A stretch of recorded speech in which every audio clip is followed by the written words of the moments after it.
늘 관심을 가졌던 조선 여성의 삶을 또 다른 이야기로 풀어내고 있는 역작입니다. 근대 조선 여성의 또 하나의 에피소드 소독부 시작합니다.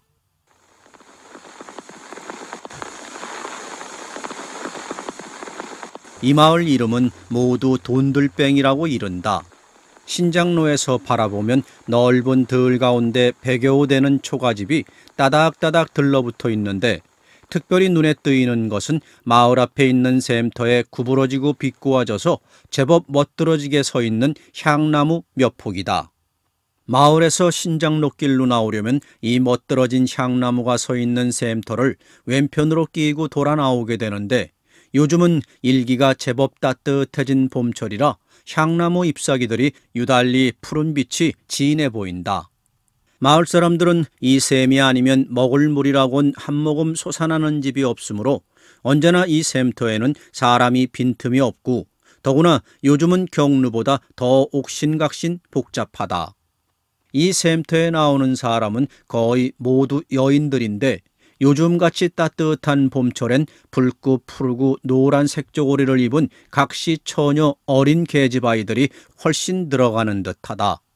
겨울 추울 때 같으면 물이나 길어 재빠르게들 돌아갈 것을 요즘은 공연스레 헤헤헤 쫑알거리느라고 샘터 어기를 시끄럽게 하여 검푸른 향나무 가지 사이로 온갖 색조고리 빛을 어른거리게 하여 길 가는 짓궂은 남정네들의 추능을 자아내주는 풍경이 되고 있다.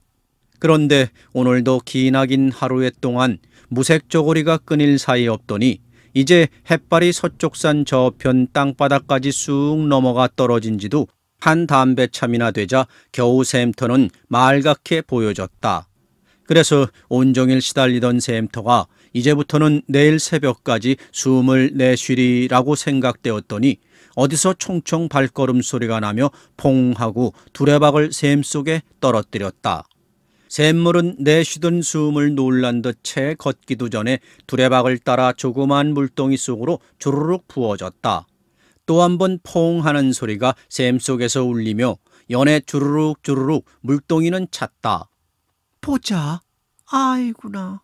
가뜩하네. 혼자 일 수 있을까 모르겠네. 어둠 속에서 혼자 중얼거리며 분홍 저고리 입은 어린 색시는 물동이와 씨름을 시작하였다. 그는 한참 관심을 주다가 물동이를 들어 샘터에 올려놓고 납작 몸을 굽히고 앉아 또아리 얹은 머리를 샘터 아래 밀어넣으며 두 손으로 물동이를 머리 위로 옮기려고 조심조심 애를 썼다. 에이구, 한 번만 길고 말까 했더니 또 한 번 더 길어야겠구나. 라고 뼈로 통한 소리로 종알거리며 다시 일어서 동이의 물을 절반이나 주르륵 부어버린 후 이제는 쉽사리 거은 듯 머리 위에 올려놓았다. 어머머 젠장, 또 너무 부어버렸구나. 하고 그는 다시 물동이를 내려놓고 퐁 하고 또한 두레바퀴 일어서 동이에 부어가지고 보자. 이번은 좀 많지는 않을까? 하고 동이를 들어 가까스로 머리에 얹어놓자 머리 위에 놓였던 또아리가 뒤로 슬쩍 떨어지고 말았다. 아이고 참 원수다. 도둑년의 또아리. 하고 아주 골인한 듯 혀를 쪽쪽 찼다. 아무도 물 길러오지도 않노. 그는 속이 상해 못 견디겠다는 듯 다시 동이를 내려놓으려 하자 동이는 건뜻 하늘로 올라갔다. 아이고 아이고. 그는 기겁을 하며 동이 꼭지를 꼭 잡고 하늘로 올라가는 동이를 따라 벌떡 일어섰다. 요까짓 이지 못하면서. 굴다란 사나이의 음성이 바로 머리 위에서 들렸다. 누구라고? 색시는 동이 꼭지를 놓고 한 걸음 물러서며 그렇게 쉽사리 물동이를 머리 위로 건뜻 집어얹고 서 있는 사나이를 놀란 듯 바라보며 떨어진 또아리를 주워 머리 위에 놓으며 이리 이어주세요. 하며 몸을 다시 앞으로 굽혔다. 아이 글쎄 이까짓 걸 혼자 모은 녀석 깽깽거려. 저리 물러나. 내 하나 가득 길어다 갖다 줄게. 하며 사나인 동이를 내려놓고 가득 물을 채웠다. 아이고 난 싫어요. 내가 이고 갈 터이야. 색시는 동이를 잡아당기듯 하며 자기 힘에 알맞은 만치 찔끔 물을 쏟았다. 에이, 왜 쏟나?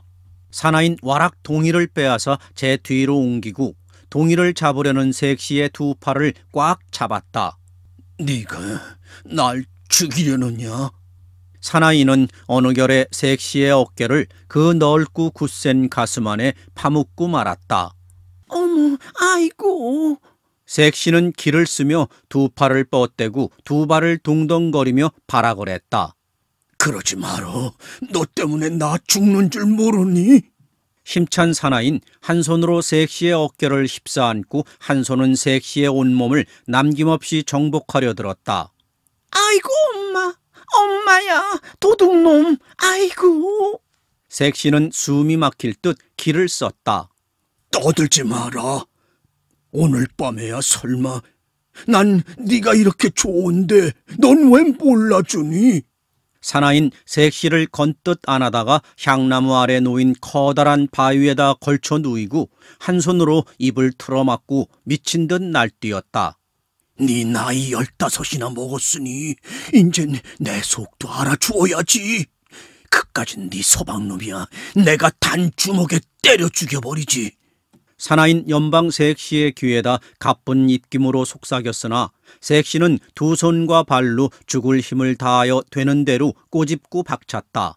에이, 물은 반동이도 못 내면서 날 꼬집을 땐? 하고 후 한숨을 내쉬고 일어서며 색시를 꼭 잡고 내 말 들어라. 내가 잘못했다. 네가 하도 내 간장을 녹이기만 하니 난 참을 수가 없어. 이렇게 널 괴롭게 한 것이 아니냐. 하는 사나이의 음성은 떨리며 색시를 잡은 손은 축 늘어뜨리며 간장이 녹는 듯 느꼈다. 나도 당신 마음 다 알지만 할 수 없는 것을 어떻게 해요. 그런 말은 말아요. 색시는 싹 돌아서며 물동이를 찾았다. 이리 봐. 내 말 조금 들어. 글쎄, 난 아무래도 죽겠다. 꼭 한 번만 내 말을 들어주어도 내가 이 지경은 아니 될 것이 아니냐. 너도 보듯이 이렇게 내가 속을 태우다가는 아무래도 죽지 살지는 못하겠다. 그렇다고 내 맘대로 널 실컷 어떻게라도 하고 나면 모르겠다마는 네가 마음 좋게 내 마음과 맞아서 그런다면야 꼭 1시간만이라도 마음이 풀리겠다마는 네가 자꾸 이렇게 내 말을 안 들으니 아무래도 난 죽겠다. 사나인 바위 위에 힘없이 걸터 앉으며 색시를 무리로 잡으려고 하지 않고 혼잣말같이 중얼거렸다. 글쎄요, 나도 당신이 싫어서 그러나요? 당신이 좋기는 하지만 그래도 난 시집온 사람인데 어떻게 당신 말을 듣나요? 우리 집에서 알아보세요. 당장에 나 죽고 당신 죽지. 색시는 울 듯 사나이에게 반항한 것도 자기는 남편이 있는 까닭이라고 변명하듯 말하였다. 글쎄 말이야. 너의 집에서 그렇게 쉬인 널 시집 보낼 줄이야 어떻게 알았겠니? 난 네가 10대여섯 때면 하고 침을 찍어놓고 있었더니 14살 먹은 널 부랴부랴 최가놈에게 치워버릴 줄 꿈엔들 생각했겠니? 나도 널 잊어버리고 장가나 갔으면 좋겠지만 어디 밤낮 눈으로 네 눈을 보고 있으니 다른 데 장가들 생각이 나야 말이지. 사나인 고개를 내려뜨리고 한숨을 지었다. 그러지 말고 다른 데 장가 드세요. 나 때문에 당신이 죽게 된다면 난 내가 먼저 죽어버릴 테야. 색시도 치맛자락으로 눈을 씻으며 음성이 떨렸다. 사나인 색시에게로 가까이 가서 그 수구린 어깨를 가만히 흔들었다. 색시는 고개만 끄덕여 보이고 눈물을 뚝뚝 떨어뜨렸다. 사나인 참지 못하여 색시를 다시금 꼭 안았다. 가야지. 이윽고 색시는 고개를 들었다. 사나인 색시는 놓고 물동이를 건뜻 들고 앞서며 너의 집 앞까지 들어다 줄게 하며 걷기 시작하였다. 색시는 한 손에 두레박, 한 손에 또아리를 들고 사나이의 뒤를 따라 샘터를 떠났다. 애끓는 사랑의 한막 비극이 멋들어진 향나무선 샘터 풍경 속에 새겨졌다. 물 잃어가서 웬걸 그리 오래 있었노? 색시가 사나이에게 물동이를 받아오고 집으로 돌아오자 그의 남편 최서방은 꼬든 새끼를 밀쳐놓으며 말을 건넸다. 색시는 잠자코 부엌으로 들어가서 이 좀 내려주소 하고 방을 향해 말하였다. 최서방은 얼른 일어나서 가서 동이를 받아내려 부뚜막 위에 놓고 가뜩하구나. 어두운데 웬 물을 이렇게 많이 였어? 하고는 다시 방으로 들어갔다. 색시는 덩달아 따라 들어가 콩난만한 등잔불이 꺼질까 살며시 윗목에 주저앉았다. 내일 아침은 일찍 해야 되니 그만 잘까? 최서방은 슬그머니 아랫목에가 비스듬히 누웠다. 색시는 꼬든 새끼를 뭉쳐놓은 후 빗자루로 방안을 대강 쓸어 놓고 난 후 불 끌까요? 하고 남편을 바라보았다. 그래, 끄고 자지. 하며 싱긋이 웃는다. 색시는 불을 끄려고 입술을 오므렸다 말고 아이고, 내 바느질 할 게 있는데. 하며 벌떡 일어섰다. 색시는 남편의 그 웃음이 무엇을 의미하는 것이며 또 얼마나 자기의 고통이 됨을 잘 아는 까닭에 일부러 불을 끄지 않으려는 것이었다. 바느질은 무슨 오라질 바느질이야. 다 그만두고 일찍 자지. 하며 허리를 숙여 훅 하고 불을 꺼버렸다. 왜 그리 앉았소? 어서 와서 자지는 않고. 어서 이리 와. 최서방은 팔을 휘휘 내저 어둠 속에서 색시의 치맛자락을 잡아 끌어갔다. 색시는 지난해 봄, 지금으로부터 꼭 1년 전인 3월 달에 14살의 어린 나이로 시집을 왔다. 키가 유달리 숙성하여 나이는 14살이라도 그리 꼬마 색시론 보이지 않으나 그래도 분홍 인조견 저고리에 검정을 들인 닭목 치마를 입은 허린 한 줌이나 되어 보이며 두 귓볼이 상큼한 맛이 말할 수 없이 어려 보였다. 그는 최서방에게 시집 오던 날부터 무섭고 괴롭고 하여 울며 이를 갈면서도 시집 오면 의뢰의 그런 것으로만 알고 조금도 반항하지 않고 꼬박꼬박 아내 노릇을 하여 왔다.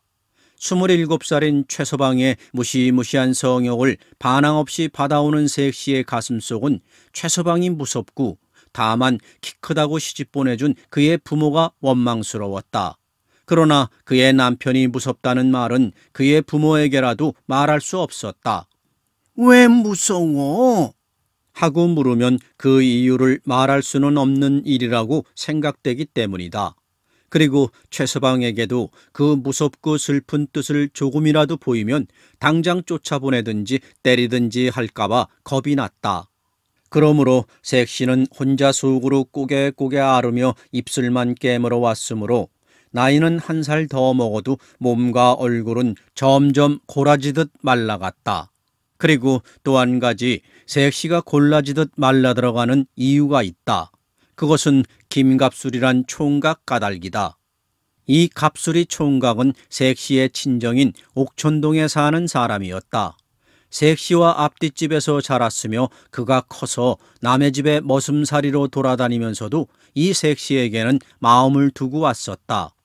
색시 나이가 15대면 그동안 돈을 알뜰히 모아서 장가를 들려니 하고 바랬던 것이 그가 석골이란 동리서 머슴살이하고 있는 동안에 색시는 시집을 가고 말았던 것이었다. 갑술이 총각은 기가 막혀 얼마 동안은 바람이 들어 살던 머슴살이도 집어던지고 핑글핑글 놀다가 나중엔 그의 홀어머니를 데리고 색시를 그려 이 돈들방이로 이사를 와서 그동안 모았던 돈으로 마란필과 구루마를 사서 품삯짐을 얻어서 살아갔다.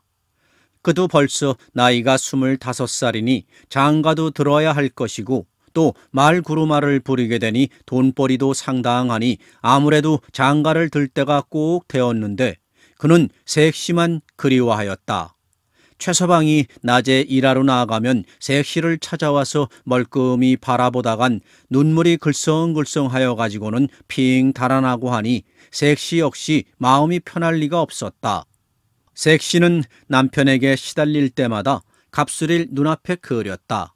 시집 오던 전해인 여름에 어느 밤 색시는 뜰안 옆에 있는 샘가에서 동생들과 발가벗고 목욕을 감는데 갑수리가 쭉 들어오다가 싱긋 웃고 돌아서 나가던 일이 생각나며 그때 최서방이면 반드시 자기를 안아다가 못살게 굴었을 것이려니 갑수린 점잖고 그런 몹쓸 짓은 하지 않으려니 라고 생각하는 것이었다. 그리고 또 봄철이 되면 산에 가서 참꽃을 꺾어다 나눠주며 단오날마다 뒷산에 그네도 메어주던 것도 갑술이었다. 그러나 색시는 시집 올 때는 갑술이 생각을 할 줄 몰랐다.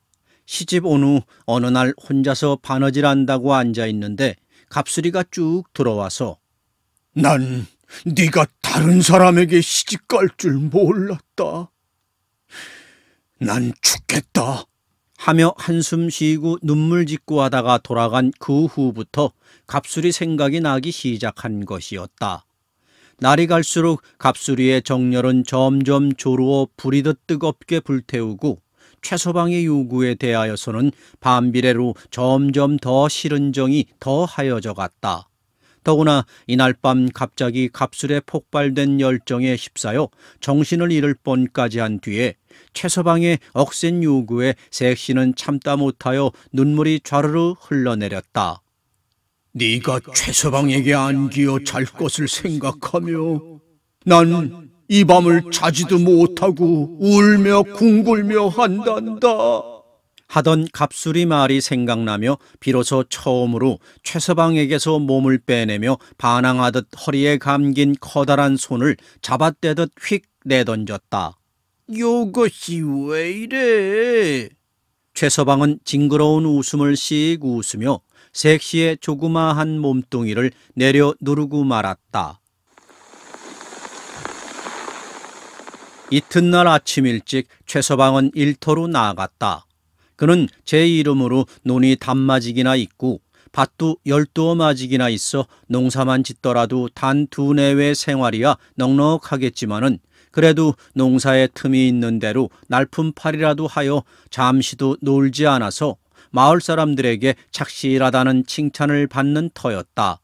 색시는 남편이 일터로 나가자 얼마만치 마음이 거뜬하여진 듯하며 갑수리가 오면 실컷 울고 싶기도 하고 일변은 갑수리가 와서 또 못살게 괴로워하는 모양을 보이기만 하면 차마 어찌 보리오 하고도 생각되어 마음의 갈피를 잡을 수가 없었다.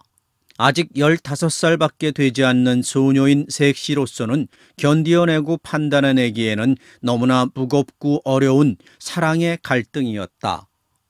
그는 아침 뒤움치가 끝나자 방 한쪽에 쪼그리고 앉아 홀짝홀짝 울기만 하였다. 울다가 들으니 삽장 문 밖에 엿장수 가위 소리가 째깍째깍 들려왔다. 그는 어느 때부터 엿싸먹으려고 주워두었던 헌 생철 물통이 생각나서 두 눈을 얼른 이리저리 닦으며 뛰어나와 엿장수! 하고 불렀다. 아이, 이 집이요? 색시 엿사시여 엿사 많이 주지요. 깨어진 그릇이나 헌두덕이나 무엇이든지 가지고 오소. 하고 엿장수는 혼자 짓걸대인다. 이것 줄게. 연 많이 주어요? 색시는 조금 전까지 울던 일은 깜빡 잊어버리고 헤헤 웃기까지 한다. 보자. 생철통이로구나. 어디 연 많이 들이지. 하고 엿장수는 엿을 5가락 종이에 싸주었다. 색시는 한 가락 입에 넣어 딱 분질러 씹으며 참 보소 엿장수. 저 사마귀 빼는 약 있소? 하고 물었다. 아예 있고 말고 쿠리무 본 비누 사마귀 빼는 약 온갖 것 다 있소다. 아니, 사마귀 빼는 약 정말 있어요? 아, 있다니까. 이거 아니요. 이거. 엿장수는 샛노란 물이 든 병을 치켜들었다. 색시는 웅크리고 앉으며 그 병을 들여다보았다. 자, 병 하나 가져오소. 엿장수는 색시가 그 사마귀 빼는 약을 사기로 작정이 된 것 같이 말하였다. 빈 병이 있어야지. 그 병에 든 약도 얼마 되지 않는데 그 병째 모두 팔으서요. 어이, 이거 아주 비싼 약인데. 이것만 해도 모두. 보자. 병값이 3전이고 약값이 50전이라. 그러면 50전에 3. 자, 그렇지만 50전만 내소. 50전? 아이고 비싸라. 사마귀가 꼭 빠질까요? 어이구야, 꼭 빠지고 말고. 예수 50전. 색시는 치마끈에 메어두었던 50전짜리를 풀어 엿장수를 주고 그 약병을 받아들고 다시 방으로 들어왔다. 그는 두 팔과 발과 목과 가슴에 걸쳐 무사마귀가 많이 나 있으므로 그것을 빼 없이 하려는 것이었다. 그 어느 때 보니까 이러한 사마귀 빼는 약은 아주 꼭 사마귀 위에다 조금만 찍어 발라두던 생각하고 성냥 알갱이로 약물을 적시어 우선 발에 난 사마귀에다 조금 발랐다. 아이고 따거. 색시는 깜짝 놀라 성냥 알맹이를 동댕이 쳤다. 뭐하나? 그때 마침 갑수리가 방 안으로 얼굴을 쑥 들이밀었다. 사마귀 빼지. 색시는 생긋 웃었다. 웃기는. 난 밤새도록 잠 한숨 못 자고 넋까달게 이 모양인데 넌? 갑수린 말과는 딴판으로 얼굴은 조금도 색시를 원망하는 빛이 없었다. 나는 뭐 잘 잔 줄 아나 배. 색시도 입이 뾰족해졌다. 너도 내 생각 좀 해야지. 또 사마귀 빼서 무엇에 쓰려노? 이보다 더 예뻐지면 또 누굴 죽이려고? 갑수린 문턱에 걸터 앉으며 약병을 들고 보았다. 그 약 참모 없이도 독해요. 여기 조금 찍어 발랐더니 불이 펄쩍 나게 따가웠어요. 색시는 발등을 치마로 덮으며 아직 따갑다는 듯이 문질렀다. 어이구, 그 약이 무엇인지 알기나 하나? 한 모금만 마시면 당장에 죽는 무서운 약인데. 갑수린 약병을 한 옆에 밀어놓았다. 아, 그러면 비상인가? 비상? 그래. 난 사마귀 빼는 약이라고. 조금씩 찍어 바르기만 해도 사마귀가 빠지니까 제법 한 모금 마시기만 하면 목이 송두리째 빠져버리지. 아이고 뭐니, 목이 빠지면 어쩌나? 그러면 죽지. 영 죽을까? 암 죽고 말고.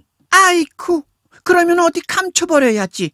행여 누가 잘못 알고 마시면 큰일이지. 색시는 벌떡 일어나 병을 들고 밖으로 나와 툇마루 밑에 꿍쳐박아둔 새끼뭉치 옆에 끼워두었다. 이리 좀 봐. 내 말 들어. 너의 남편만 죽고 없으면 나하고 살지? 너도 최서방보다 날 더 좋아하지? 갑자기 갑수리가 색시를 똑바로 보며 물었다. 그런 말은 하지 말아요. 색시는 무서운 듯 머리를 흔들었다.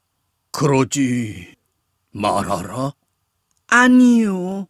날 보고 그런 말은 말아요. 색시는 온몸이 떨렸다.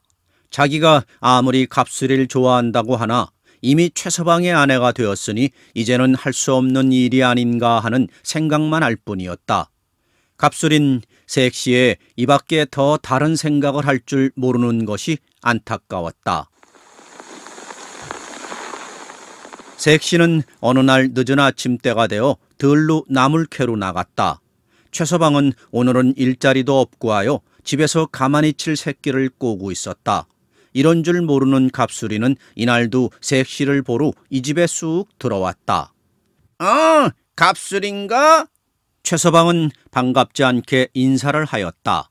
이미 두세 번이나 갑수리가 일 없이 자기 집에 놀러 온 것을 보고 아는 터이라 속으로 짐작이 되는 바가 없지는 않았던 터이었다.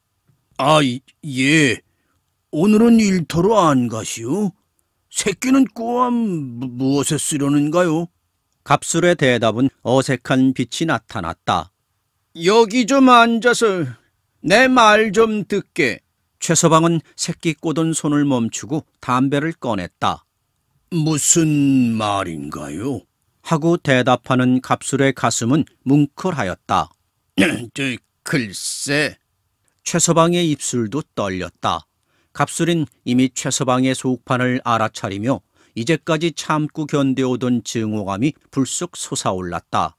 그는 주먹을 단단히 쥐어보다가 말고 방 한옆에 있는 목침을 노려보다가 문득 그 어느 날 색시가 텐마루 밑에 숨겨두던 초산병이 언뜻 머리에 떠오르므로 무슨 말인가요? 천천히 합시다. 내 술 한 잔 받아올 터이니 한 잔 잡숫고 말씀하소요. 하고 신을 고쳐 신는 척하고 마루 밑에 들어박힌 초산병을 얼른 빼고 밖으로 휙 나갔다.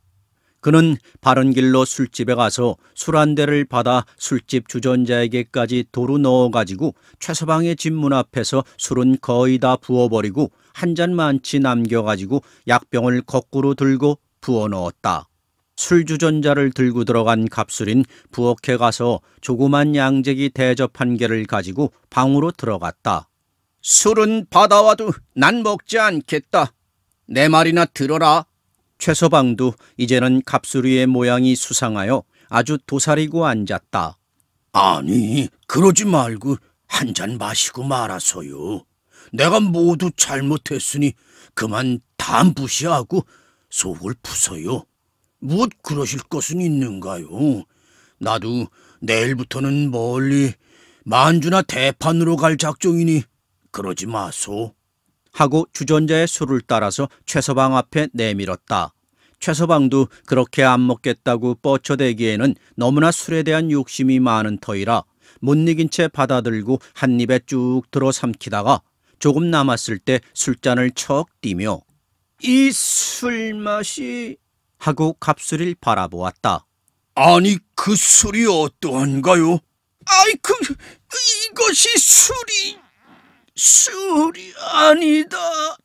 이놈이 날 죽이는구나.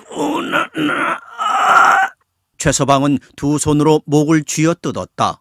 이놈의 새끼! 갑술인 왈칵 최서방에게 달려들어 방바닥에 넘어뜨린 후 두 손으로 목을 힘껏 눌렀다. 들에서 돌아온 색시는 그대로 부엌에 들어가 점심상을 차려가지고 점심 먹겠어요? 하고 소리쳐 보았으나 대답이 없으므로 그는 혼자 부엌에서 점심을 먹은 후 물동이와 이제 캐가지고 온 나물 소쿠리를 끼고 샘터로 나갔다. 나가다 사립거리에서 갑술이를 만났다. 오늘은 집에 있는데. 색시는 갑술이를 바라보며 말하였다. 갑술인 두 눈이 새빨갛게 되어 허둥지둥하였다. 왜 그래요? 색시도 놀라 멈칫하였다. 갑술인 사방을 휘휘 둘러보며 말문이 막힌 듯 손만 내렸다가 휑하니 달아나 버렸다. 색시는 어리둥절하여 그대로 샘터에 가서 나무를 씻고 물을 길러 집으로 돌아오니 남편은 아직 잠이 깨지 않은 모양이었으므로 방 안에 들어가 보았다. 일어나 점심 먹어요. 색시는 두세 번 불러봐도 대답이 없음이 이상하여 그제야 자세히 넘겨다 보았다. 아이고, 왜 저래? 색시는 이상함을 못 이겨 가까이 가보았다. 그제야 가슴이 선뜻하여 총알같이 방을 튀어나와 텐마루 밑을 들여다보고 약병이 없음에 벌떡 일어서자 갑술의 얼굴이 번갯불같이 혼란하게 눈앞에 어른거렸다. 아이고, 엄마. 그는 저도 모르게 외마디 소리를 치며 두 귀와 눈을 꼭 막듯이 가리며 푹 고꾸라졌다. 아이고, 무서워라. 암창 굳기도 하지. 에이그 글쎄 말이지 15살밖에 안 먹은 계집년이 사나이를 죽이다니. 아니 갑술이 놈하고 언제부터 붙었는고? 서방질을 하다니 그런 죽일 년이 어디 있어? 아이고, 무섭고 독한 년. 연놈이 의논하고 죽인 게지. 어린 년이 어찌면 에헤이 참. 동리는 물끓듯 소란한 가운데 색시는 갑수리와 함께 꽁꽁 묶이어 순사 두 사람에게 끌려 그 멋들어진 향나무 서 있는 샘터를 왼편으로 끼고 돌아 주제소로 갔다. 이리하여 간부와 공모하여 남편을 독살한 15세의 독부가 생겨났다.